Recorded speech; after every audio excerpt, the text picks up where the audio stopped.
Welcome to நம்பினால் நம்புங்கள். நான் உங்க சஹா. 100 ஆண்டுகள் கடந்து வாழ்ற மனிதர்களை எப்படி அதிசயமா பாக்குறோமோ அதே மாதிரி இன்றைய காலகட்டத்துல 100 வருடங்கள் கடந்து நிலைச்சு நிக்கிற மரங்களும் அதிசயமானதுதான். ஒரு குறிப்பிட்ட காலத்திற்கு பிறகு அந்த மரத்தை சுத்தியுள்ள அதிசயங்கள் ஏதேதோ காரணங்களால அமானுஷ்யங்களா மாறுறதுக்கும் அதிக வாய்ப்புகள் இருக்கு. இன்னைக்கு நம்ம பார்க்க போறதும் பல அமானுஷ்யங்களை தன்னை சுத்தி வச்சிருக்கிற ஒரு மரத்தை பத்தி தான்.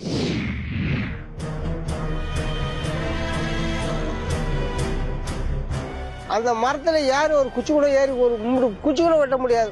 இவங்க அந்த மரம் 1,10,000 ரூபாய்க்கு ஏலம் விட்டா கவர்மெண்ட்ல எடுத்துட்டாங்க. வெட்டுன அந்த குடும்பமே காலி ஆயிடுச்சு. நான் வந்து வண்டி ரன்னிங்ல போயிட்டு இருக்கீல கண்ணாடி நேர் வந்து ஒரு உருவம் வந்து கிராஸ் ஆன மரம் கிராஸ் ஆச்சு. கிராஸ் ஆகையில நான் போனது கண்ட்ரோல் பண்ணி வண்டி நிறுத்திட்டேன்.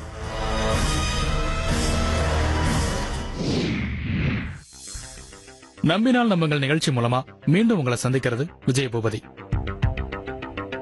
திருச்சியிலிருந்து கரூர் செல்லும் நெடுஞ்சாலையில உள்ள திண்டுக்கரை பகுதியில 2 சக்கர வாகனங்கள் மற்றும் 4 சக்கர வாகனங்கள் அடிக்கடி விபத்துக்குள்ளாகுது. கடந்த சில நாட்களுக்கு முன்பு கூட பைக்ல காலேஜ் போன 2 கல்லூரி மாணவர்கள் உயிரிழந்திருக்காங்க. இது மாதிரியான சம்பவங்களுக்கு பொதுவா ரேஷ் டிரைவிங்கும் ஒழுங்கில்லாத சாலைகளும் தான் காரணங்களா இருக்கும்.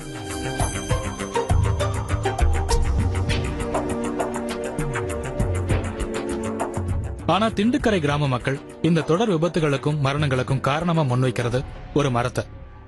நம்ப முடியல, ஆனா அதான் உண்மை.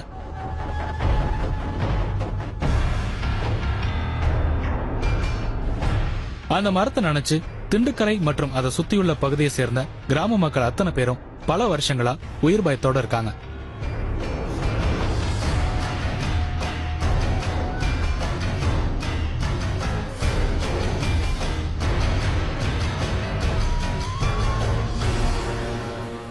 இந்த விசித்திரமான செய்தி எனக்குள்ளேயும் திகிலை ஏற்படுத்த அந்த மரத்தோட பின்னணியை தெரிஞ்சுக்க திண்டுக்கரை கிராமத்துக்கு போனேன்.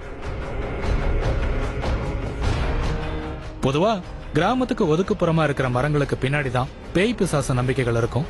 ஆனா நான் தேடி வந்திருந்த மரம் இருக்கிறது எப்பவும் பரபரப்பா இயங்கிட்டு இருக்கிற ஒரு ஹைவே சாலையில.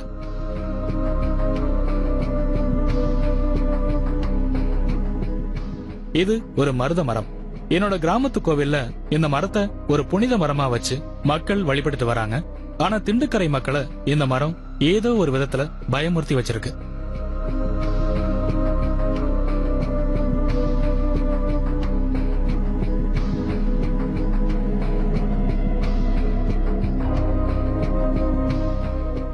பட்ட பகல்ல நட்ட நடு ரோட்ல காற்று அடிக்கிற பக்கம் கிளைகள் அசைச்சுக்கிட்டு இருக்கிற இந்த மரத்துக்கு பின்னாடி எதனால இப்படி ஒரு அமானுஷ பயம் வந்துச்சு? யாருன்னே தெரியாத வழிபோக்கர்களை காவு வாங்குற அளவுக்கு இந்த மரத்துக்கு அப்படி என்ன கோபம்? எத்தனை வருடங்களா இந்த மரத்தை சுத்தி அமானுஷ நம்பிக்கைகள் இருக்கு. எனக்குள்ள பல கேள்விகளை எழுந்தாலும் அதுல எந்த கேள்விக்கும் மருத மரம் பதில் சொல்ல போறதில்ல. அதனால ஊருக்குள்ள போய் மருத மரத்தை பத்தின விசித்திரங்களையும் ரகசியங்களையும் நான் தெரிஞ்சுக்க போறேன்.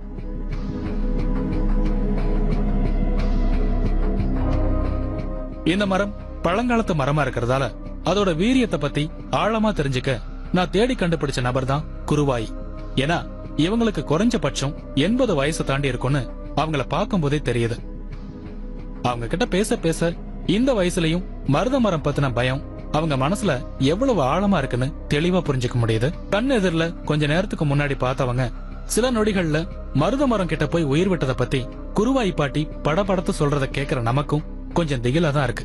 ஆரம்பத்துல அந்த மரத்தை நான் பார்க்கும்போது எனக்குள்ள எந்த ஒரு சலனமும் இல்ல. ஆனா ஊர் மக்கள் சொல்றத கேட்ட பிறகு அங்க போனா கண்டிப்பா எனக்குள்ளயும் பயம் ஏற்பட அதிக வாய்ப்பு இருக்குன்னு தான் நினைக்கிறேன். மருத மரத்தை சுத்தி அதிக விபத்துகள் ஏற்படுறதுக்கு காரணமா குருவாய் பாட்டியும் ஊர் மக்களும் முன்வைக்கிறது முனி. நீங்க எத்தனை வருஷமா இந்த ஊர்ல இருக்கீங்க? நான் பிறந்ததே இந்த ஊர் வருஷம் 80 வயசு எனக்கு. இந்த ஊர் தான் நான் பிறந்தது. அந்த மரத்துல என்ன இருக்கு? எல்லாரும் அந்த மரத்துல மினி இருக்கு. யாரும் போனா மிரட்டுறவங்கள மிரட்டும். சந்தர்ப்பா அதுக்கு நேரம் இருக்கு. அந்த நேரத்துக்கு பண்ணா கொண்டு வரும். எத்தனையோ பேர் செத்துருக்காங்கப்பா. கார் ஒருத்தர் மேற்க இருந்து சொந்த லாரி ஏழை தானா பாடுபட்டு கார் வாங்கி கோயம்புத்தூர்ல இருந்து வந்துருக்கு இருந்தாங்க. கிளீனர் கூட வச்சுக்காத அந்த ஆளே ஓட்டிக்கிட்டு வந்தாங்க. அங்க வந்து இப்படி மறைச்சிச்சான் ரோட்டு மேல வந்து. ஐயோ என்னமோ ஒரு ஆள் மேல விட போறோம்னு வண்டியை கீழே விட்டாரு. வாய்க்கா பக்கம் கீழே பாத்தீங்க தானே, வாய்க்கா லாரி கீழே விட்டுட்டு. முதல் அந்த முனி வந்து எப்போ அடிக்கிறதுக்கு ஆரம்பிச்சது? அது எப்ப அதுக்கு வயசு வரையில ஆரம்பிச்சிருக்கும்ல, எனக்கெல்லாம் தெரிஞ்சு விரட்டிக்கிட்டே இருக்குது. நாங்கெல்லாம் போனாங்க மருதாமத்திரா எங்க இருக்கா நாயா மிரட்டணும் போலாம் வாங்க அப்படின்னு வருவோம். நாங்கெல்லாம் போவோம் புளியாம்பலம் பொறுக்க. அப்பக்கு இது மிரட்ட வரும் கண்ணங்கரன்னு உயரமா வந்து நிக்கி கண்ணுக்கு.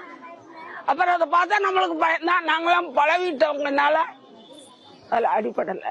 ஆனா 2-3 என் பொருள பேத்தி ஒண்ணு அங்கேயே மாடு வச்சுக்கிட்டு அந்த இடத்துல படுத்து இருந்துட்டு அது அண்டிக்கிட்டு மிரட்டி அண்டிக்கிட்டு அந்த பொண்ணு நாளுக்கு நாளா உடம்பு முடியாம போய் செத்துருச்சு. ஒண்ணும் பண்ண முடியல, அதை தேக்கவும் முடியல, அந்த வியாதியை கண்டிக்கவும் முடியல, அதை ஒதுக்கவும் முடியல. அந்த பொண்ணை விட்டு அது கொன்னுருச்சு. மருத மரத்தில் இருக்கிற முனிதான் தொடர்ச்சியா இத்தனை உயிர்களை காவு வாங்கிட்டு இருக்கான். முனி இந்த மரத்துக்கு எப்ப வந்துச்சுன்னு கேட்டா, தான் பிறக்கிறதுக்கு முன்னாடியில இருந்தே மருத மரத்துல முனி இருக்கிறதா சொல்றாங்க குருவாய் பாட்டி. பாட்டி சொல்றத வச்சு பார்க்கும்போது 100 வருஷத்துக்கு மேலா இந்த பகுதி அமானுஷ இடமா தான் இருந்துட்டு இருக்கு. குருவாயி சின்ன வயசா இருக்கும்போது ஹைவே எல்லாம் கிடையாது. ஊருக்கு ஒதுக்குப்புறமான ஒரு பகுதியில தான் மருத மரம் இருந்திருக்கு. பின்னாடி சுற்றிலும் ஊர்கள் உருவாகி சாலைகள் உருவாக ஆரம்பிச்ச உடனே மருத மரம் மக்கள் நடமாடுற பகுதிக்குள்ள கொஞ்சம் கொஞ்சமா வர ஆரம்பிச்சிருக்கு. மருத மரத்தை பத்தியும் முனிய பத்தியும் பல விஷயங்கள்ல சொல்ற குருவாயி பல தடவை முனிய தான் நேர்லயே கூட பாத்திருக்கிறதா சொல்றாங்க. இப்பவும் சரியா 12 மணிக்கு மருத மரத்து பக்கம் போனா முனிய பார்க்க முடியும்னு சொல்றாங்க குருவாய் பாட்டி. மினிக்கு மட்டும்தான் நேரம் இல்ல, எல்லாருக்கும் மனுஷாளுக்கு ஒரு நேரம் இருக்கு மாதிரி மினிக்கு ஒரு நேரம் இருக்கு. அதுக்குன்னு அது ஒரு வீடு இருக்குல்ல, இதுல அதுக்குள்ள அண்டிக்கிட்டு இருக்குல்ல, 100 வருஷமா அதுலயே உட்கார்ந்து இருக்குது. எந்த நேரம் 12ன்னா 12 அப்ப போனா தடுக்கும். உன் கண்ணுக்கு முன்னாலே நிக்கி உயரமா கருங்கருங்கருங்கரு. நீங்க அந்த கண் அங்க இருந்து போகல, அந்த பையன் நிக்கிற மாதிரி நிக்கி. அப்புறம் இங்கிட்டே வர வேண்டியதான். முனிய பல தடவை பார்த்தும் இவங்க தைரியமா இருக்க காரணம், முனி கெட்டவங்களையும் மரத்துக்கு தொல்லை தரவங்களையும் மட்டும்தான் பழி வாங்குமா, நல்லவங்களை அது எதுவுமே செய்யாதான். 12 மணிக்கு கரெக்டா வந்து ரோட்டு மேல நிக்கி. தெரிஞ்சவங்களுக்கு தான் அந்த மாரம் மறிக்கணுங்கிறது அதுக்கு தெரியுமில்ல, எல்லாத்தையும் மறிச்சிருமா ஆறு என்ன அப்படிங்கறது அது கண்ணுக்கு இடம் எப்படியோ ஆற கொள்ளணுங்கிறது மனசு வந்தா தட்டி. குருவாயி பாட்டிய போலவே சின்ன வயசுல இருந்து திண்டுக்கரை கிராமத்துல இருக்கிறவரு ஜெயராமன். இவரும் சில தடவை முனிய நேர்ல பாத்திருக்காராம். சின்ன வயசுல இருந்து நான் பாத்துட்டு இருக்கேன். எனக்கு விவரம் தெரிஞ்ச வரைக்கும் அந்த மரத்தை பாத்துருக்கேன். அது ஏகப்பட்ட முனிதான், அதை நாங்க பாத்துட்டோம். அந்த முனிதான், வேற எதுவும் இல்லை. ஆனா தீர்த்தோளுக்கு சுத்தபத்தமா இருந்தாங்கன்னா உனக்கு ஒண்ணும் பண்ண முடியாது. சுத்தபத்தம் இல்லைன்னா அடிச்சிடுவோம். அது ஏகப்பட்ட பேர் செத்துருக்காங்க, கணக்கு வழக்கு இல்ல. நீங்க சின்ன வயசா இருக்கும் போது இருந்தே அந்த மரத்தை பார்த்து எல்லாரும் பயப்படுறாங்க. ஆமா. அப்ப ஏதாவது நடந்திருக்கா? நீங்க சின்ன வயசுல இருக்கும்போது? சின்ன வயசுல இருந்து நடந்திருக்காங்க. லாரிக்காரங்க போறாங்க, வண்டியில போறவங்க எல்லாம் அந்த இடத்துல அடிபட்டு இருக்காங்க. எதனால முனி அடிக்குது எல்லாரையும்? அதான் சொல்றேன், முனி எந்த நேரத்துல தப்பு நடந்துட்டு போனாக்கா அடிக்கதான் செய்யும். நீங்க முனி நேர்ல பாத்திருக்கீங்க? நான் நேரே பாத்திருக்கேன். எப்படி இருந்தது பாக்குறது? நான் பார்க்கும்போது சின்ன புள்ள மாதிரி தெரியுது எனக்கு, என் கண்ணுக்கு. நீங்க எப்ப பாத்தீங்க அதையா? நானா ஒரு 9 வயசுல நான் பாத்திருக்கேன். பல வருடங்களா மரம் பல உயிர்களை காவு வாங்கிட்டு இருக்கிறதால அதை வெட்டி எறியவும் பல தடவை ஊர் மக்கள் முயற்சி செஞ்சிருக்காங்க. ஆனா யாராலையும் மரத்தை அந்த இடத்தை விட்டு அசைக்க கூட முடியல. கரூர் மாவட்டம் குளித்தலை பக்கத்துல இருக்கிற திண்டிக்கரை கிராமத்துல உள்ள மருத மரத்துக்கு குறைஞ்சது 100 வயசு இருக்கும்னு ஊர் பெரியவங்க சொல்றாங்க. ஆனா எந்த காலகட்டத்துல அந்த மரத்தை சுத்தி இப்படி ஒரு அமானுஷ்ய நம்பிக்கைகள் உருவாச்சுன்னு யாராலையும் தீர்க்கமா சொல்ல முடியல. சின்ன சின்ன விஷயங்கள் நடந்து அதோட கோர்வையா இப்ப அந்த மருத மரம் இப்ப ஒரு தீய சக்தியாவே மக்களால பார்க்கப்படுது. தொடர்ந்து பார்க்கலாம் ஒரு சின்ன இடைவேளைக்கு அப்புறம். குளித்தலை திண்டிக்கரை பக்கத்துல உள்ள 100 வயது பழமையான மருத மரத்தை சுத்தி உள்ள அமானுஷ்யங்களை பத்தி தான் இன்னைக்கு பாத்துக்கிட்டு இருக்கோம். அந்த மரத்தை வெட்ட நினைச்சாலோ அதுல உள்ள பாகங்களை எடுத்து பயன்படுத்த நினைச்சாலோ அவங்களோட உயிருக்கே ஆபத்து வரும் அப்படின்னு நம்புறாங்க கிராம மக்கள். அதுக்கு உதாரணமா சில சம்பவங்களையும் அவங்க முன் வைக்கிறாங்க. திண்டுக்கரையில 100 வருடங்களா உயிர் பயத்தை ஏற்படுத்திட்டு இருக்கிற மருத மரத்தை வெட்டி எறியறதுக்கும் மக்கள் முயற்சி எடுத்திருக்காங்க.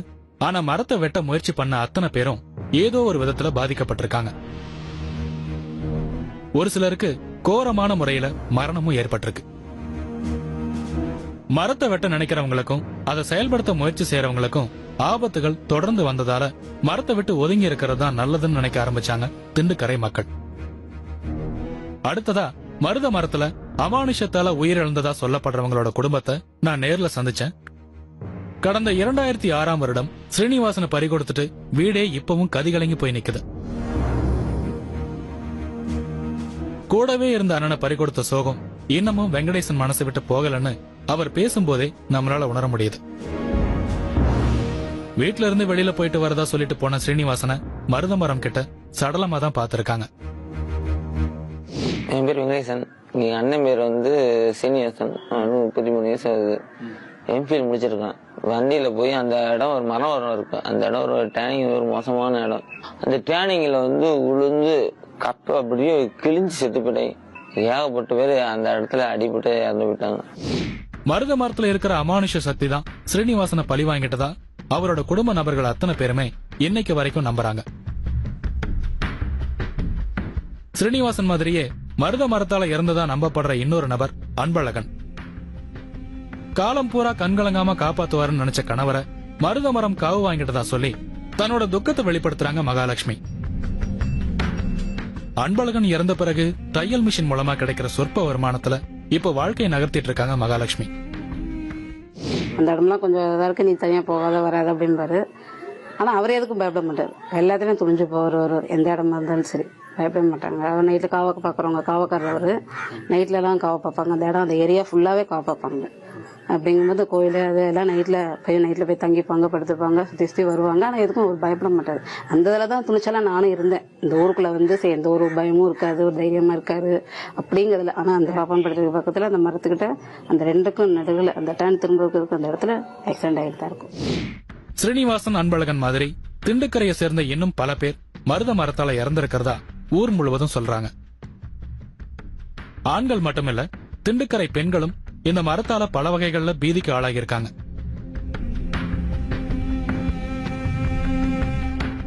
கிராமப்புறங்கள்ல அடுப்பறிக்க மரங்கள்ல இருந்து விழும் காய்ந்து போன சுள்ளிகளை எடுக்கிறது வழக்கமான ஒரு செயல்தான். ஆனா மருத மரத்தோட சுள்ளிய கூட யாரும் எடுக்க முடியறதில்ல.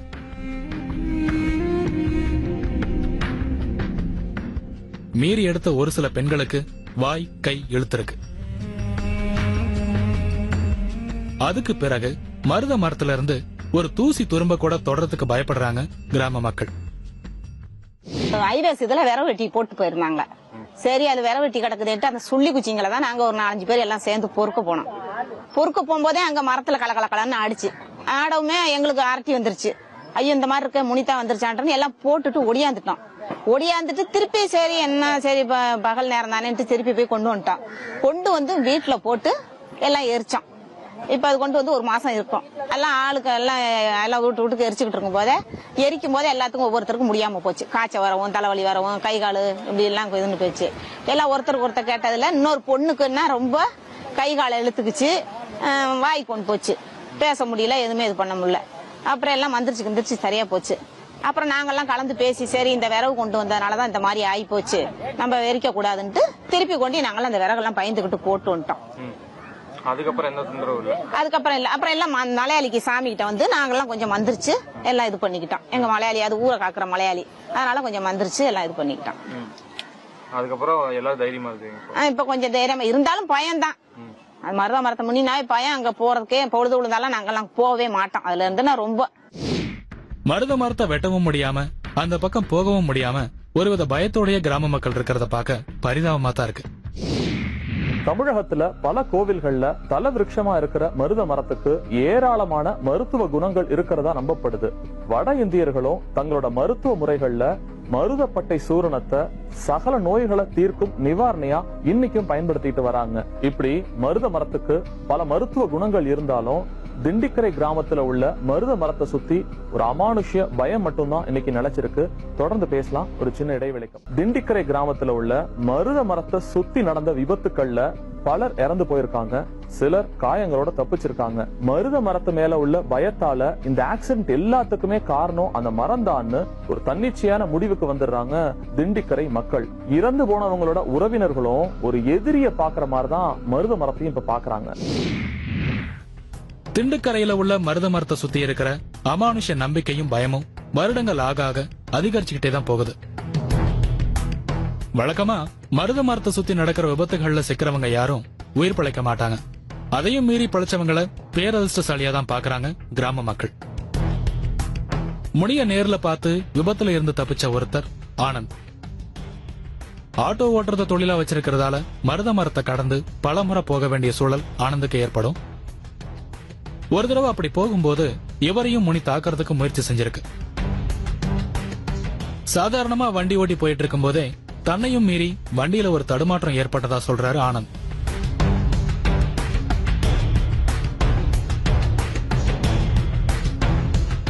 அது மட்டும் இல்லாம ஏதோ ஒரு உருவம் ஆட்டோ முன்னாடி திடீர்னு வந்து போனதையும் உணர்ந்ததா சொல்றாரு. ஆனா சுதாரிச்சு வண்டியை நிறுத்தி கீழே இறங்கிட்டதால அன்னைக்கு தான் உயிர் பிழைச்சிட்டதா திகிலோட சொல்றாரு ஆனந்த். ஆட்டோ ஓட்டிட்டு போகும்போது அந்த இடத்துல ஆட்டோமேட்டிக்காவே ஆட்டோ வல்ட்ட ஆரம்பிச்சது. என்ன கண்ட்ரோலை மீறி ஆட்டோ வல்ட்ட ஆரம்பிச்சிச்சு. திடீர்னு குறுக்க கிராஷ் ஆன மாதிரி இருந்துச்சு. கிராஷ் ஆனவொடனே கொஞ்சம் நான் சுதாரிக்கலன்னா கூட விபரீதமா இருக்கான். ஓரளவு நானும் சுதாரிச்சுக்கிட்டு பயத்தோட அந்த இடத்துல இருந்து கிளம்பி வந்துட்டேன். அதுக்கப்புறமேட்டுக்கு பூஜை எல்லாம் போட்டுட்டு தான் கோயில பக்கத்துல மலையாளம் கோயில் இருக்குது, அதான் எங்க கோயில் குலதெய்வம்.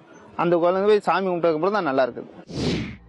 முனிய நேர்ல பார்த்த சம்பவம் நடந்த பிறகு மருத மரம் பக்கம் போகும்போது கூடுதல் கவனத்தோட இருக்க ஆரம்பிச்சாரு ஆனந்த். இவர மாதிரியே ஆட்டோ ஓட்டுநரா இருக்கிற இன்னொருத்தர் சங்கர். இவரும் ஒரு முறை முனியோட தாக்குதலுக்கு ஆளாகி பிழைச்சதா சொல்றாரு.